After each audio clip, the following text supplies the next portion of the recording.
All right, best ever listeners, how you doing? Welcome to the best ever AI how-to show. This is about how to learn what you can do with AI as it relates to commercial real estate.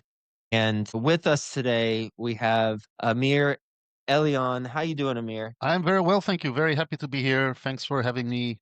Looking forward to this conversation. I am as well. And Amir is joining us from Stockholm, Sweden. And he is the CEO of Think Big Leaders. He's got a background working with, Amazon customers through the Amazon Web Services from the on the corporate side, obviously. And he's got a really a deep background in tech and also obviously AI, which is the focus of this conversation. Real quick, Amir, before we get into what we're going to talk about today, which is, by the way, best ever listeners, Amir has something prepared for us where he's going to show us a framework of what's possible. And then he's going to get into the specifics about how to teach us how to analyze, how to create something that teaches, that knows how to analyze a commercial real estate investment opportunity and get into the weeds there. So looking forward to that.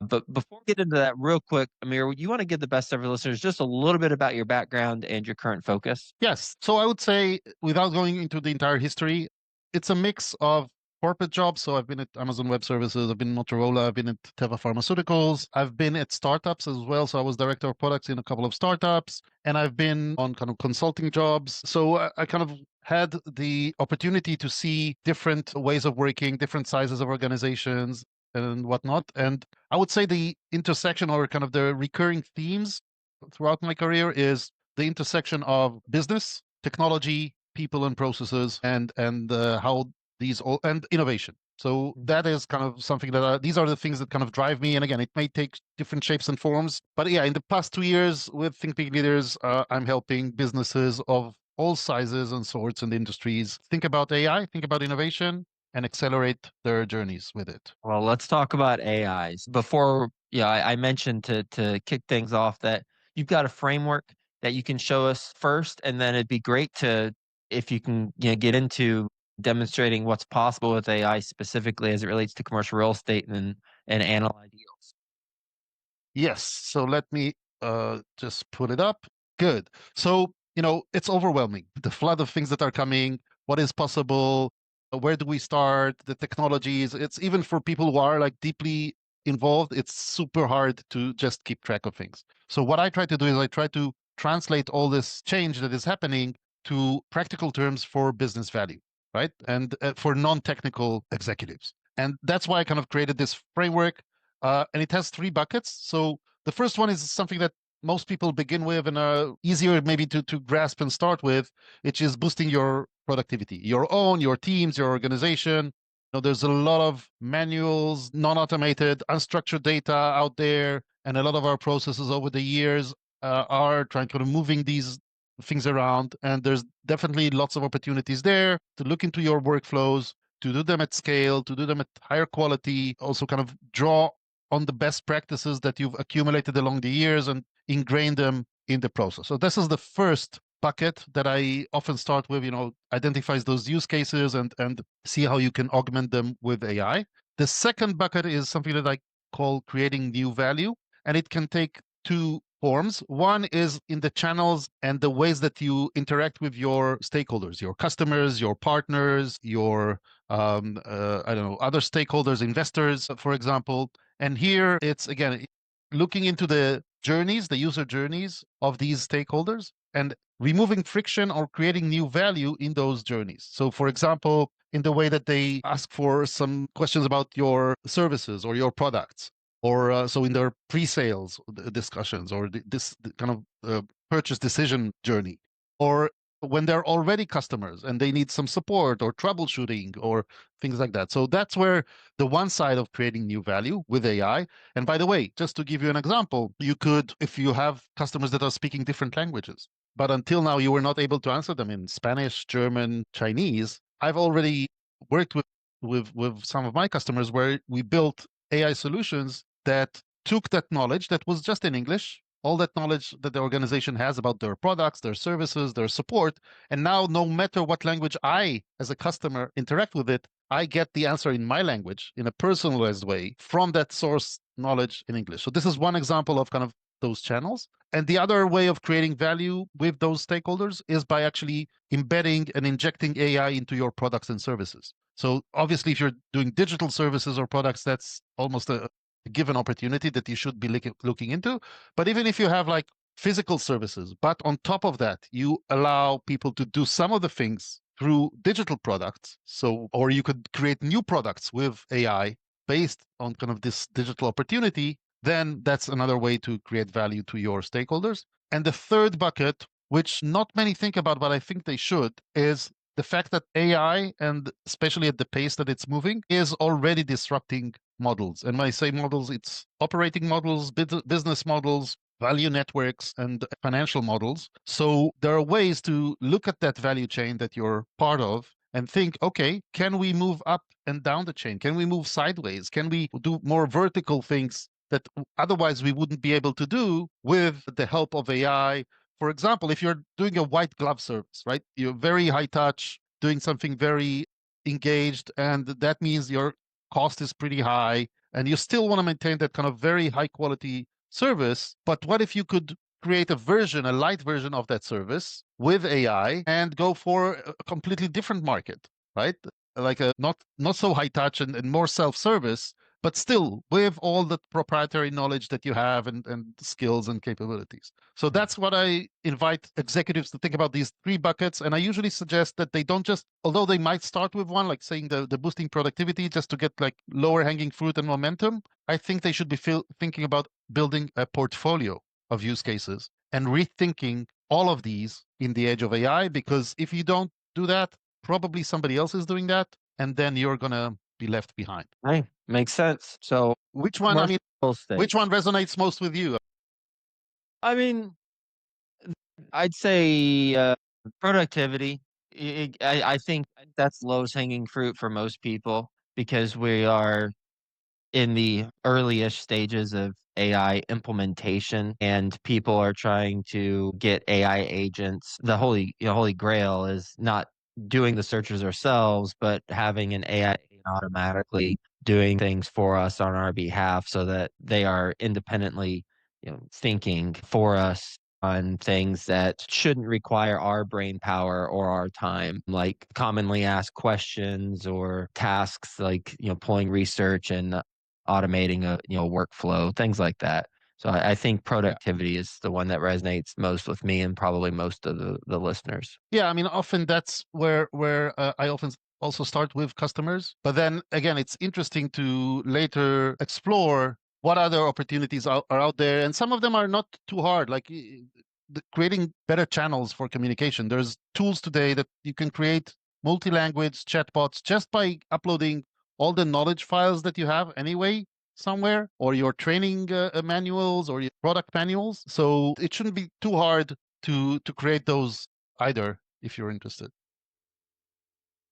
Let's talk about using Claude and analyzing a commercial real estate deal and how to do it. And if you don't mind, I'd love if you could walk us through your thoughts there. Yeah, and as I said, it's going to be live, so we'll see how well it works. But and this is pretty fresh as well because this is something that Anthropic came out with less than a week ago. But I believe it's going to become both. It's probably going to become a standard pretty soon. And even if it doesn't become a standard, there's similar things that you could do with other tools and capabilities. What aspect, Let, what component or what feature did they come out with just a week ago? What when you Yeah. say that? So Claude, if for those who don't know, it's a kind of competitor for ChatGPT. It's by a company called Anthropic. It's the one of so there's ChatGPT, there's Claude, there's Gemini if you're using Google, and also Grok if you're using like for X. But basically, these are large language models that allow you to interact in different ways with chat, and with time they've added more tools, right? They can do web search, they can do look at images, and they can code and all kinds of stuff, right? So that's Claude. Not everybody knows that, but and what they introduced last week is what they call skills. Now, the way to think about it is, and if I go to capabilities, it's there. Imagine that you are hiring a highly capable person, uh, went through, lots of training. Maybe they worked in some other places. They have lots of experience, but they don't know the specific skills of doing things your way, right? You have your own process, you have, your criteria, you have the way that you like to do things, you have your brand guidelines. If it's like for creating content, you have your own tone and voice. So Mm. if you were to hire this person tomorrow, you would teach them some skills, right? Yes. You would show them some examples of how you do things. You would explain, hey, this is the process these are the steps that we go through, and this is the way that I want the output to look like, right? Now, until now, if you wanted to do this with, Claude, with ChatGPT, you had either to, every time explain with prompts and examples and files, or in some cases you could create what is called projects, and then you could store some of these I'll just go off the settings and I'll show you what. So projects, so that you could say, okay, this is how I do my podcasts and YouTube transcripts. So here are some examples. But still, every time you wanted to do something, you had to explain, now I want to do this. And so it was a bit cumbersome and not very scalable, right? Now, Yes. with skills, what I liked about this concept is basically you can teach it. This is the skill, and you don't even have to repeat. Next time you're just going to tell it, hey, I want you to do this. It's going to understand, hey, I should use this skill that Mm. I'm already trained on. And those skills can be very powerful. They can have a set of instructions, they can have examples and references, they can even have code in them on how to execute, like, for example, certain analysis or something else. Mm. So, for example, I created several skills already. You can see here for writing my LinkedIn posts, or Mhm. because I do a lot of innovation. So, all kinds of innovation methodologies that I use regularly, and I could just tell to Claude, hey, now I want to do ideation or customer discovery, or help me draft my newsletter for next week. And basically, I don't have to tell it anything else. It already knows Mm. this is Amir's newsletter. Here are examples from the previous ones. Here's the tone of voice and so on. Right? I can create brand assets like presentations, and if I connect it to Canva, I can create Canva posters and whatnot. It already knows my colors, my logo. I don't need to explain again, as if you were onboarding somebody to your company and you would teach them the skills required to be successful in their job. Can you click in one of those just so we see an example So of what you yeah, taught it? so I can just show you, let's say, because this is just to upload it. So if I want to Right. upload it, but I can show you, for example, if let's ask it to do like a LinkedIn post with my Yeah. voice, right? Use the LinkedIn post skill to write post about my session in CRE podcast. Okay, so I mean, if I were to say it to somebody on the street, they would not understand what I'm talking about. What Right. is my LinkedIn thing? And now Yep. you'll see it's thinking. It's going Mhm. to understand that it needs to use this skill. So now it's Mhm. focusing. It's like, okay, this is the method. Again, think of it like smart people who learn, and we all have different skills, but we also need to decide, when do I use this skill? Now it's an analytical task. I need to use this skill. Sometimes it's a creative writing task. Okay, so I'll use this personal skill that I have. So basically, this is what it's doing now. Now it's reminding itself what is Yeah. my voice and style, and how it should write posts in my way. And of course, when I created this skill, and this is what we'll do in a minute, I gave it all the references. I told it, hey, here's 5 examples of how I write LinkedIn posts, and this is the audience that I'm talking to, and this is my focus is on non-jargon, talking to business people without technical jargon, without Mhm. marketing fluff and so on. And this is the structure for my most successful LinkedIn posts. So basically, it kind of created the skill based on all of that information, and now it's invoking it to actually do the task that I'm asking it. I like your the way you phrased it, that when you hire a new employee, they're going to have the background of the skills, but they won't have nuanced approach that it takes for your business or for that specialty. So this is educating the educating the large language model on the nuanced approach that you need, and then being able to pull it up Yeah. whenever you ask, get to pull it up and use that nuanced approach. And by the way, because this is a complex task, this is taking time. And as you can see, I don't need to wait for it. I can actually go and do something else. What we might do is create this new skill while we're kind of at it and just let it do. And then I could turn on notification and I could get notified when this is ready. So again, like a real employee, I don't need to watch over their shoulder and just make sure that they're doing what I just instructed them because they have the skill. Now, one of the cool things that Anthropic did with this Claude, they also built a skill to create new skills. So if I now want to create a skill for like real estate investment analysis, I can ask it, I want to do this. And I'm actually going to use my voice transcription and I'm going to ask it now. So bear with me. So I want you to help me create a skill for analyzing real estate investments. And this skill needs to kind of ask some information from the user, get some information about the property, the location, maybe some costs involved and whatnot. And then it's after through this interview, it's later going to maybe do some web research on the location, the geography, maybe some deals that have gone on in this area, and it's going to come back with a summary of recommendations on what to do with this investment. So now it's transcribing what I just told it. I use a transcription tool. Whisper. No, it's something else, but it's similar. So What do you use? it's called Ink Voice Ink. Voicing. Pretty Okay. cool. I like it because I think it's a lifetime license, so it's not a subscription thing, and it's pretty accurate with multiple languages. So now we're gonna basically ask it to create this skill, and again, it's a bit meta, so it's going to call the skill creation skill, right? The skill creator guide, in order to create this skill definition, and it's gonna work on that. In the meantime, this one is still, I don't know why it's still taking so much time, but we could try and refresh here. I don't know what happened here. Live demos. Yeah. It got stuck. And it's a new feature. But let's see how it's doing here. So now you see, it went through all these steps, comprehensive real estate investment. It looked at the workflow patterns, and basically it created this skill for me. It hasn't finished it yet. So we're going to have to wait. It's still working on stuff. It's writing the actual instructions for this skill. Let me ask you this. How would you do this with Chat GPT if you know? Yeah, so again, this is something that was introduced by Claude just last week. ChatGPT doesn't have exactly the same thing, but what you could do is you could in ChatGPT, if I go to by the way, you need a paid account for Claude if you wanted to use this. So you can't do it on the free version. But here you have kind of a way of doing it, a roundabout way. You can create projects in ChatGPT. Yeah. And then basically you can include the instructions and the examples there. But the difference is, first of all, you would have to create the chat within that project, and you would have to tell it, use this. It would not know how to recognize I need to use this skill myself. So that's kind of the extra value and I think it's much more humanized in a way. It's a bit of a paradox, right? To make the AI tool a bit more the way that humans operate. I really like that kind of metaphor of skills, right?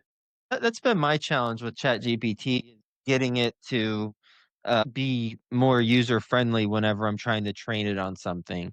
To me, it's not intuitive. This example of you go to the homepage of Claude and you go to capabilities and you teach it a skill, and then look, it's even now creating a Python code that it concluded that it's a good thing to have. Like, so let's say for calculating investment metrics, right? So whenever we call this skill in order to do this kind of investment analysis, it's also going to do this calculation metrics for us and include it in the output. So now it's packaging all the skills together, all the elements of the skill, taking all the files together. Hopefully I don't run out of usage from Claude, because this is one of the more annoying things with Claude. It eats up tokens and really, it's not just yeah. you don't just pay a certain amount a month. Yeah, you pay a month for month, but then you have like a limited usage per 3 hours, and if you go over that, you have to wait until that time is until it's renewed. Okay, but anyway, now I have this package. I'm going to download it, and I need to go back to the settings and capabilities, right, and upload it as a new skill because it still doesn't know it, right? We created it, but we haven't taught the Claude how to use it. And now I'm going to go to capabilities. I'm going to upload a skill. I'm going to load it's supposed to be this one, but it's supposed to be a zip file.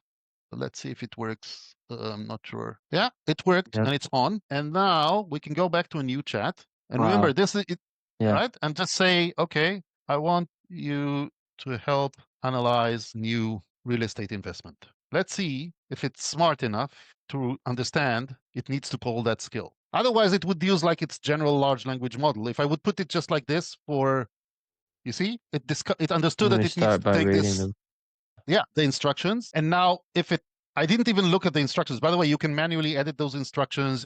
We didn't do this time, but I would, if you were to build a skill, obviously I would recommend that you look at the actual instruction, Yeah. provide it with real files and examples. And now it's looking even at the formulas and benchmarks and references and industry standards, right? So now it's gathering information.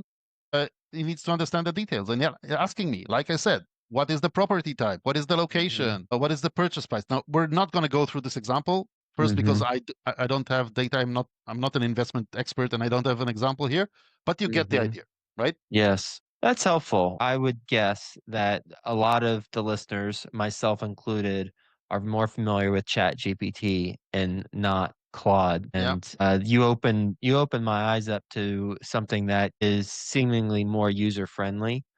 What you just did is very intuitive to me. You create an account, tell it, hey, I want you to learn a skill, and then get that file and upload it in the capabilities section under the settings, and now it's got a skill. And then when you go back to just do your normal searches on Claude, then it will know to pull in these certain skills that you've trained it on. So I love that. And you could, by the way, it could create even depending on the thing, you could have a chain of skills. So say, okay, let's start with this research. Then we do, a draft proposal, and then so basically, again, like humans, you invoke different skills for different needs, and you could have that kind of the output of one skill could feed into the second one. And now I'm building Claude skills to help me like write my newsletters, prepare for proposals, and I kind of in my head I divided this into what are the steps that I do, what are the skills that I use when I do this the best way possible, and how Hmm. could I teach it somebody? Again, I think of it as an employee of mine. How could I best teach it with which examples, clarifications about the steps? What's the most important thing to notice? So the more you can articulate your best Hmm. practices, the more you can guide it to do the right stuff. And still, it's your responsibility to review the output, and then what happens also is if the output is not perfect, don't give up. Just tell it, hey, I wanted it to be a bit more like this, and there was this tone of voice, and there was this level of detail. Please improve the skill. So then it would create a new version of the skill, which you would upload again, and that hopefully would be a better one. So that's the process that Are thinking you again, are, like you would do with an employee. If they came with a report that wasn't perfect, you would say, hey, I don't like this way that you do it. Next time do it like this. you able to review the skill before it gives you that zip file so that you can optimize it instead of having to upload it, then look at it, then go back to the drawing board? Yes. So I can show you, let's see, the one that we created. Let me show you the structure for it, basically how you can review it. So if I look at the folder, this is so I unzipped this skill thing, right? And if I look here, you'll see this is the main instructions file. So it's markdown. So it's a way, sort of a text file. And Hmm. these are all the steps. So it says phase one, interview property interview, and here it is. And you can manually edit this if you think this should be Hmm. different. Step two is market research, and this is how you should do market research. Step three is financial analysis, and so on and so forth. Here it tells it, So, use so this script. could you upload, say, a spreadsheet that you currently use in the analysis and say incorporate this? Yes, because for Okay. example, it's not, this is just the instructions, and then you can include references, right? So if I had examples of files or proposals or the way that I do analysis, it would refer to those references when it's doing the Hmm. analysis. And And as I where do said, you put those? Where do you put those references in during the so there is process? enough references folder. If So you want to do it, how do you put it in a folder? That's where I'm getting a little lost on the technical uh, aspect. yeah. So again, there's lots of documentation if you want to dive deeper into this on plot skills and how to create them, and there's lots of examples on how to do it. So if you want to dive deeper, and I Got imagine it. this is going to evolve further Mhm. because this is it's pretty fresh, but it's making quite a lot of noise on the net right now, and I think it's going to become even more things. So you see here, there's why use skills, using skills, what is this the folder Mhm. structure. Mhm. If you have people on your team which are more technical and are like maybe software engineers, they can also use it for engineering tasks. So, for example, one skill would be to review code, another skill would be to do architecture, another skill would be to do testing, right? So Mhm. all of this can be very basically amplify your team. This has been informative. I appreciate the walkthrough, Amir. Before we wrap up, is there anything else that you think we should mention or you should mention that we didn't already? I mean, I just mentioned it in passing in terms of responsibility. If you're, and most of us do when you're in business, if you're using like private information, customer data, non-public, information about your company, you should know which settings to put. Like even within Claude, for example, there's a setting, should the data that you share with us be used to train our model? And you can turn it off, you can opt out of it. But if you're not aware, and similarly in ChatGPT. But that's just one example of, with all the power and incredible things that these tools can do, we should also be aware what's the risks, the business risks, the liability risks, right? There's regulation and legislation involved. So inform yourself about that as well. How can the best ever listeners learn more about what you're doing, Amir? Well, one way is connect with me on LinkedIn. I don't know if you can include the link. A few weeks ago, I started a newsletter. Claude is helping you, right? So you're welcome to which connects these what I mentioned: business, innovation, AI, and kind of leadership. So they're welcome to subscribe to that. It's on Substack. Look for me on Substack. Yeah, I would say these are the two main. And thinkbigleaders.com. That's my website where they can find out more about different things that I come out with. Wonderful. Thinkbigleaders.com. Substack for all you Substack people. I don't know how many Substack people we have on the show, but LinkedIn. We have we LinkedIn, we have definitely. LinkedIners. I know we have LinkedIners. So Amir, thank you for being on the show. Thanks for walking us through how to think of AI, but then also getting into the specifics of how to do something with AI. In this case, how to utilize a feature that was just released as of the time that this conversation's happening about a week ago through Mhm. Claude. So you educated me on something and perhaps you educated a lot of listeners also on something. So thanks for being on the show. Hope you have the best ever day and talk to you again soon. My pleasure.